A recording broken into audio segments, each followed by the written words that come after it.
ооруган адамдан кабар алуу Аллахтан кабар алган менен барабар. Абу Хурайра разыяллаху анху риваят кылат. Пайгамбарыбыз саллаллаху алейхи вассалам айтат: Алла Таала кыямат күнү: "О адам баласы, мен ооруп калдым, сен кабар алып келбедиң" деп айтат. Ошондо пенде: "О Роббим, сен ааламдардын Роббисисиң, мен сенден кантип кабар алам" дейт. Алла Таала айтты: "Баланча пендем ооруп жатты, сен андан кабар алганың жок. Эгер кабар алганы барганыңда, мени ошол жерде тапмаксың, же аны билгениң жокпу" деп айтат.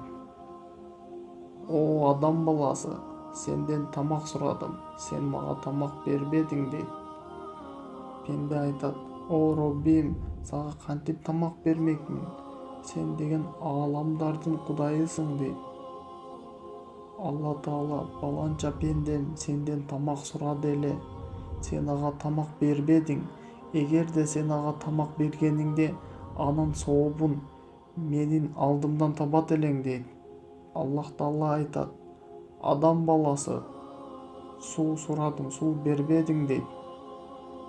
Ошондо пенде: "О Роббим, ааламдардын ээси болгон мен кантип суу бере алам" дейт.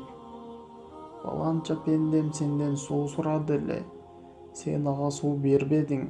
Эгерде сен ага суу бергениңде, анын сообун менин алдымдан табат элең" дейт. Муслим. Эгерде ким мусулманды бир кыйынчылыктан куткарса, кыямат күнү Аллах анын кыйынчылыктарын бирөөсүн куткарат. Ким мусулмандын бир кемчилигин ачык жарыя кылбай жашырса, кыямат күнү Аллах дагы анын бир кемчилигин жашырат. Хадис Бухари. Эскерткин. Эскертүү мусулмандарга пайда берет. Мына урматтуу достор, азыркы абалга байланыштуу көпчүлүк бир тууганыбыз ооруп атышат. Аларга Аллахым шыпаасын берсин. Алардан кабар алып, зыярат кылган Аллахтан кабар алган менен барабар. Андыктан зыярат кылып, кабар алып, дуа кылалы. Иншаллах буюрса, бул күндөр да өтүп кетет. Алдыда иншаллах жакшы күндөр келет.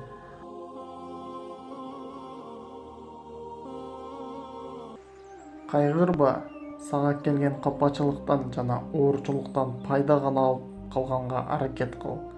Анткени Роббиң Аллах сага бул нерсени бактысыз болушуң үчүн берген жок. Ар бир жалбырактын жерге үзүлүп түшкөнүнөн бери кабары бар. Аллах Таала сенин да көз жашыңдын чыгышынан кабардар. Кыйынчылыктарда өзүн кандайча алып жүрүү кеңештери. Биринчи, сен жалгыз эмессиң. Экинчи, тагдырыңда болуп жаткан нерселердин бардыгында Аллах Тааланын даанышмандыгы бар. Үчүнчү, жакшылыкты берип, жамандыктан коргоочу бир гана Аллах экендигин билгин да андан башка эч кимден жардам күтпө. Төртүнчү, сага буйрулган нерсе сенден айланып кетпейт. Сага буйрбаган нерсе сага жетпейт.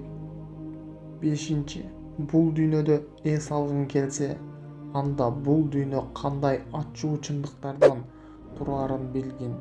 Мүмкүн ошондо эс аларсың.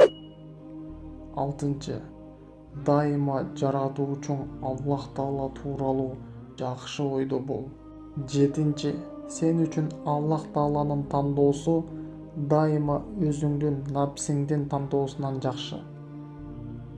Сегизинчи, ишиң канча оорлогон сайын анын жеңил чечилиши да жакын калганын билгин.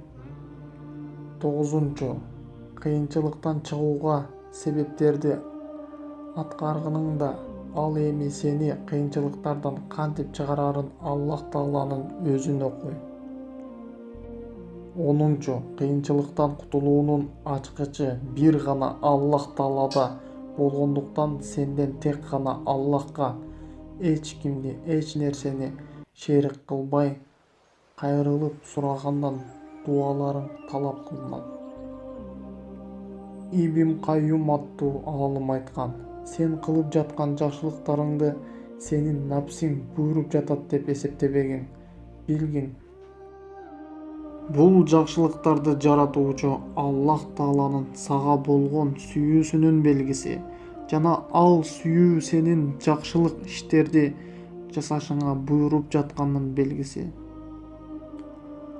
Аллах Тааланын аяттарынын бирине ой жүгүртүп, акыл келтирип көрөлүчү. Аллах Таала Куранда мындай деди: Запты чеккен жан дуа кылып кайрылса, аны жамандыктан куткарып, анын дуасына жооп берүүчү ким? Жана Аллах силерди жер бетине орун басар кылып койду. Аллахка теңдеш дагы башка кудай барбы? Силер Аллахты өтө аз эскересиңер. Намил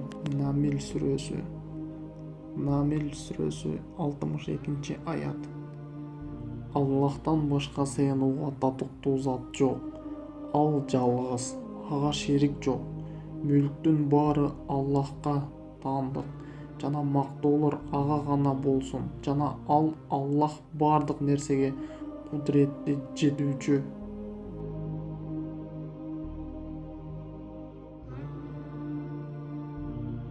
Сиздер менен Куба медиа каналы болду.